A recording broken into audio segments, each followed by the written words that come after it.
Hello, I'm Simon Whistler. You're watching the Today I Found Out YouTube channel, and in the video today, you're going to learn about the famous English monarch Richard the Lionheart and why he was actually pretty much French. Let's get started. Richard the Lionheart of France. While Richard I, also known as Richard the Lionheart, is today often remembered as one of England's great historical monarchs, a little-known fact about him is that he spent most of his life in France and barely spoke English. Richard was born on the 8th of September 1157 to Henry II and his formidable queen, Eleanor of Aquitaine, in Oxford, England. He was the third son of the royal couple and therefore not expected to inherit the English crown. In 1176, at the age of 11, Richard was enthroned as the Duke of Aquitaine, a French duchy he inherited from his mother, who was said to favour her son Richard over her other children. The feeling was mutual, as Richard was famously devoted to his mother. He had no such loyalty to his father, however, rebelling, in one instance, with his brothers against his father the king on more than one occasion. He also battled with his brothers when they supported a revolt against Richard in Aquitaine, putting the Plantagenets firmly in the running for medieval England's most dysfunctional family. In any case, from the age of 8, young Richard spent the bulk of his growing up years in Aquitaine, a French-speaking duchy in France. In 1189, Richard was crowned King of England after the death of his father, Henry II. His Majesty was in no hurry to show himself in his new kingdom, choosing instead to take part in the Third Crusade, as he had promised dear old dad he would do. Already well established as a warrior and a leader, Richard was extraordinarily successful during this endeavour, proving himself to be a huge thorn in Saladin's side, but fell short of actually reclaiming Jerusalem. All in all, Richard would spend less than 6 months in England during his 10-year reign, much preferring to stay in the south of France in between battles and crusades. At one time, he supposedly even remarked that he'd be happy to sell the entire country of England if only he could find a buyer.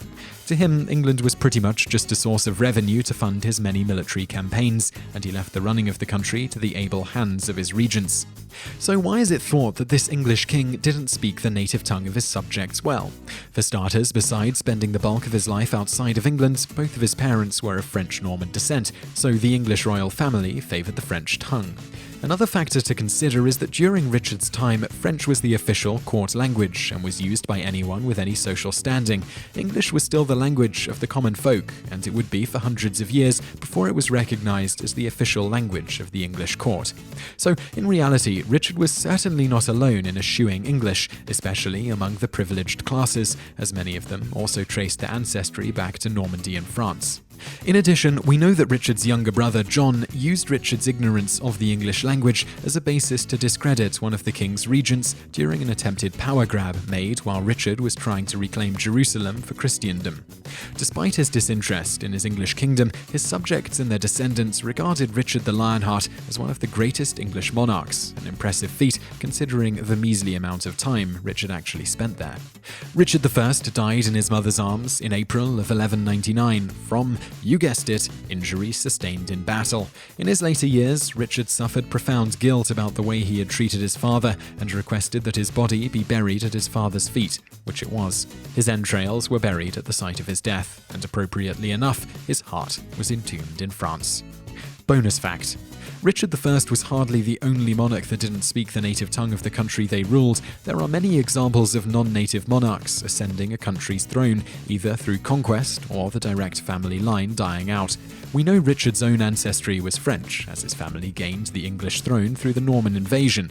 Mary, Queen of Scots, spent most of her early life in France as well, leaving Scotland at the age of 5 to be raised at the French court. She eventually ended up married to the heir of the French throne, who left her a widow at 17. The following year, the French queen ascended to the throne of Scotland, a country she hadn't seen since she was a small child.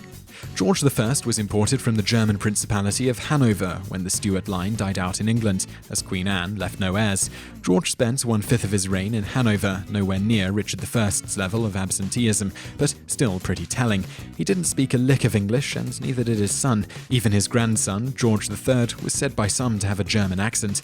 After his death, King George I of England was not buried in the country he ruled, but rather in Hanover, the land of his birth. So I really hope you liked that video, and if you did like it, click like below and leave us a comment to let us know what you think. And also check out a couple of our other videos, which are linked to on the screen now, and don't forget to subscribe for brand new videos every day. Thanks for watching.